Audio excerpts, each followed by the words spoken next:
did your homework from you've had 2 weeks because you got a snow day. You had 2 weeks. Did any of you write down or like gather some of your stories of when God has come through for you?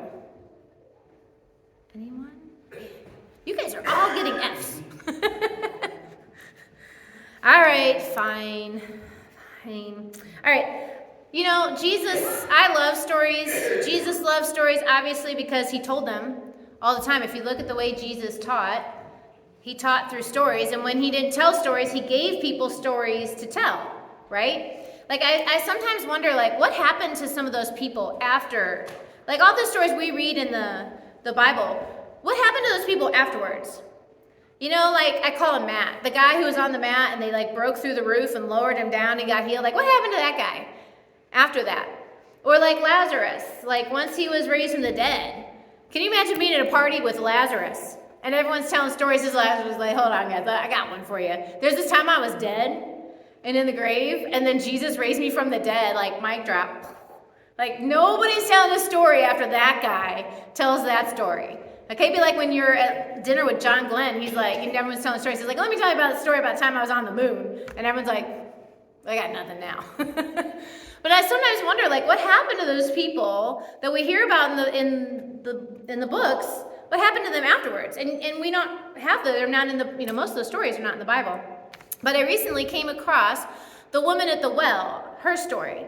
What happened to her after the whole well incident? So if you remember, Jesus was walking with his dudes. He sent them off to get some lunch. And he's sitting at this well, and this woman comes up, and he's like, hey, will you get me a drink of water from the well? And she's like, you're talking to me?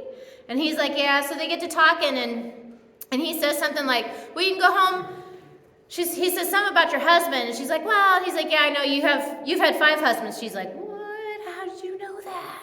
And she's so like, oh my gosh, like she is so just blown away by meeting Jesus. She like realizes he is the Messiah. He tells her he is the Messiah. She is the first person that he says, I am the Messiah to. And so she's like, she drops her water. She goes running through the streets saying, oh my gosh, everybody, come out. Let me tell you what happened. Let me tell you the story. I just met this guy, and he told me everything I've ever done in life. And she was just like so impressed with Jesus. She told everybody. And she converted all of her family. She converted a bunch of people in the town over to being what we call Christian, to believing in Christ. And then, once everyone in her town was going to believe, she hit the road. And she went to Africa, and she was spreading the gospel and telling everybody the story of the man who told her everything she'd ever done in Africa, and she was sharing the gospel. Well, after Jesus died, Nero was the emperor, became emperor, and Nero was known to be he was a bad man. He's known to have been crazy and very ruthless man. And basically, if you were a Christian, he killed you or tortured you until you said that you didn't believe in Christ. Like he would go into cities, have his people go into cities and make people come forward and say who their God was. And if they didn't say him, they would get flogged or imprisoned or killed. Like he was a bad guy. So Photini is the woman at the well. Her name was Photini. So Photini is down in Africa spreading the gospel. And then one night she has a dream. And Jesus comes to her in the dream. He's like, I need you to go to Rome and talk to Nero. And she's like, all right, let's do this. So she gets on a boat. She goes back to Jerusalem area. And as soon as she hops off the boat, she's telling everybody about Jesus. They arrest her. They take her to Nero. And Nero tries to get her to denounce Christ. She won't do it.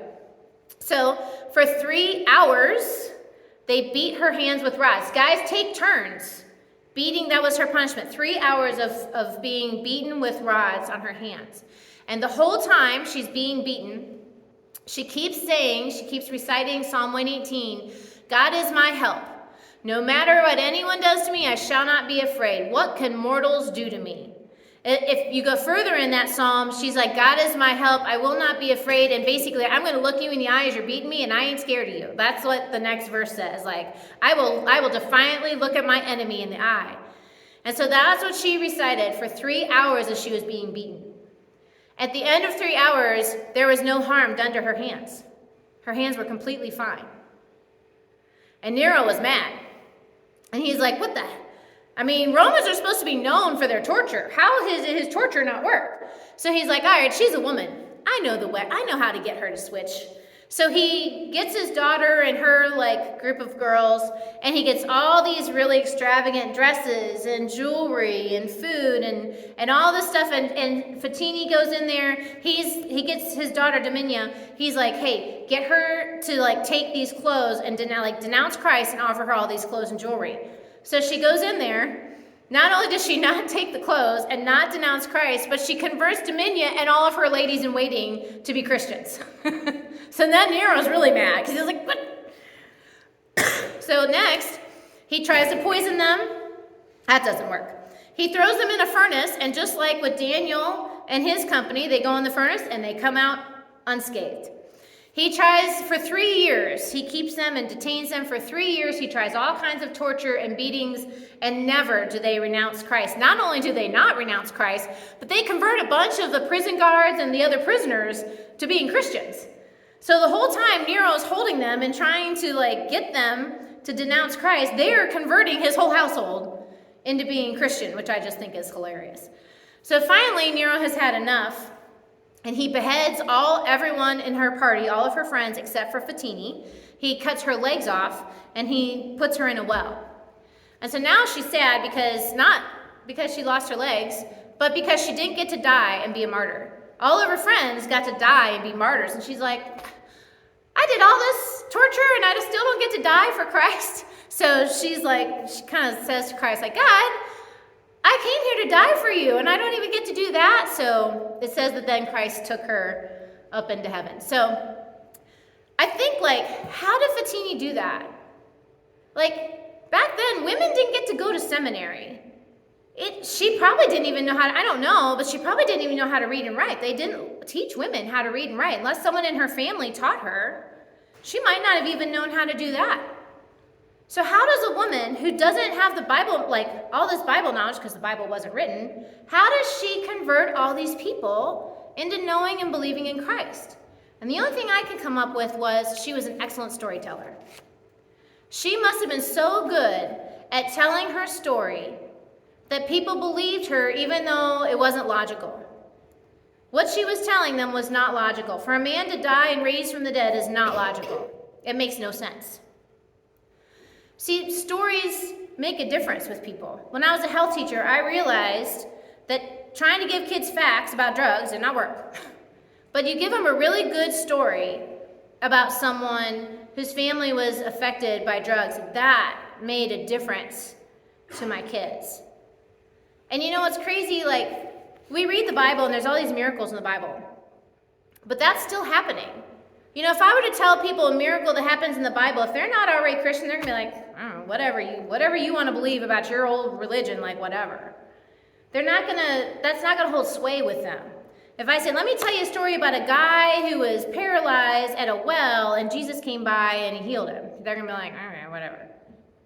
But people are affected by stories that we know. They are affected by stories that we tell of our own healing, our own times that God has come through for us.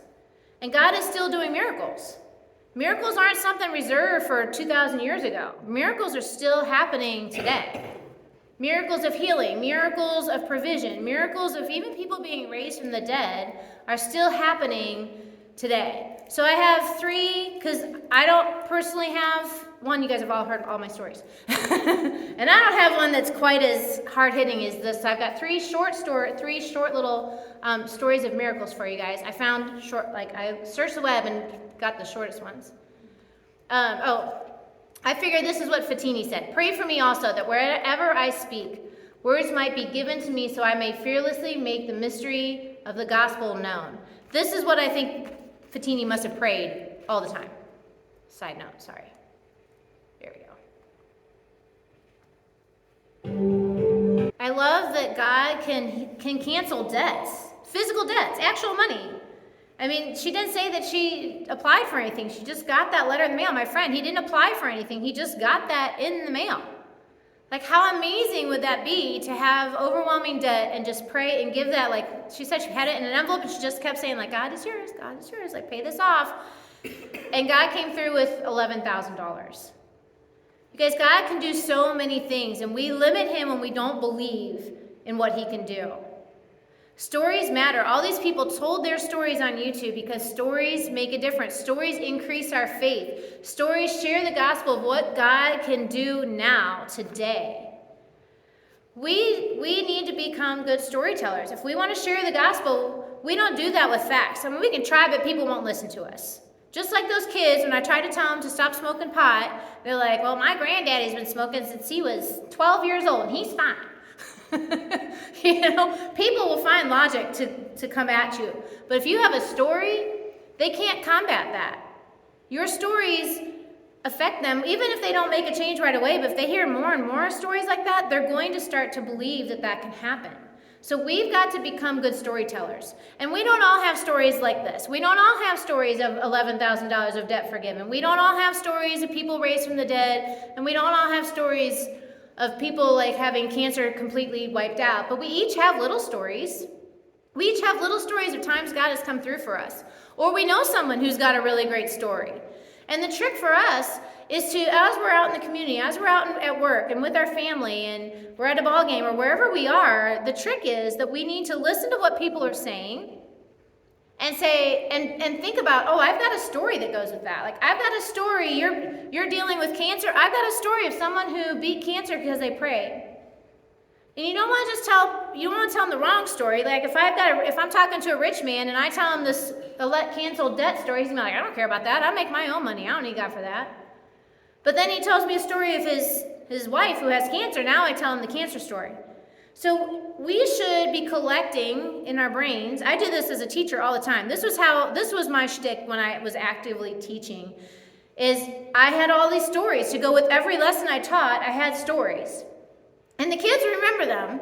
And sometimes they come up and say like, oh yeah, Miss Wolf, remember that time you blah, blah, blah, blah. Often my stories were things that happened to my friends and they just all assumed that I was my friend. So like, that time you, blah, blah, I'm like, no, that happened to a friend. but they remembered the story. They might not have remembered all the details, but they remember how it made them feel.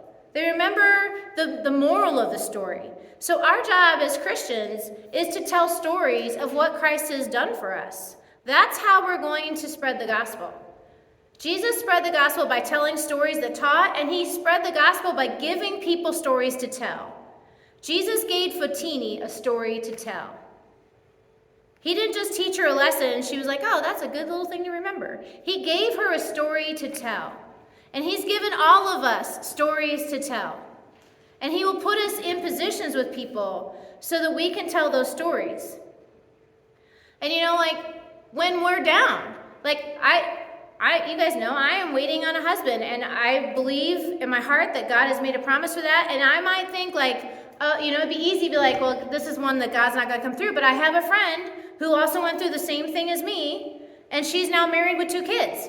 And so for me, when I'm thinking can God do this? Is this something that God can come through? I remember her, and I remember her story, and it strengthens me. Even King David did this. Oh, I'll tell you about that in a second. King David strengthened himself in the Lord. When he was feeling down, when he was being hunted, and he's living in a cave, and he's like, God's like, you're going to be king. And he's like, God, I'm living in a cave, being hunted. He strengthened himself in the Lord. And what that means is he remembered the times that God came through. He remembered what God had done to other people. He remembered what God had done for him in his life, and he strengthened himself, and that increased his faith. So what I want to encourage us to do, I'm going to say homework, but you guys are terrible at doing your homework. Your homework this week is to find at least 5 stories of miracles. You're sitting there, you're waiting for an appointment, or you've got some downtime at your lunch, whatever. I want you to go online. We all have smartphones. Pretty much all of us have smartphones, or your tablet or your computer. And I want you to find stories of miracles. And if you are waiting for a specific miracle, I encourage you to look for stories of that. If you are looking for healing, I want you to look up stories of healing miracles. If you need financial help, I want you to look up stories of financial help. There's an app called Increase, and the whole point of the app is to share miracle stories. And they're even sorted by category. So you can go in there and read, and they're usually each reads 1 minute or 2 minutes. The stories are really short. But we need to be building our story vocabulary so that as we meet people, we can then strengthen and encourage them with stories of ways God can and has come through in a situation like theirs. Because that is how we're going to share the gospel. Okay, so start building your story library. I want to encourage you this week to start building your story library so that we can share the gospel like Photini did by sharing the story of ways God has come through for us. Yes, sir. Get back to the Lazarus thing. You know how Jesus was in the desert, that was his destiny and that. And then he finally said, now we can go back and wake him up. How long was he in there? Was it 3 days? Something like, it was long enough. They said, you don't want to go in there, Jesus, he's going to be stinky. However, I can't remember if it was 3 days or a week, but he was in there long enough that they're like, you don't want to go in there, Jesus, it's going to be bad. Yeah. All right. If you have not surrendered your heart to the Lord and you need to do that, please come and see me either during the song, you can come on down, or after the song at the end of service. I would gladly walk you through that.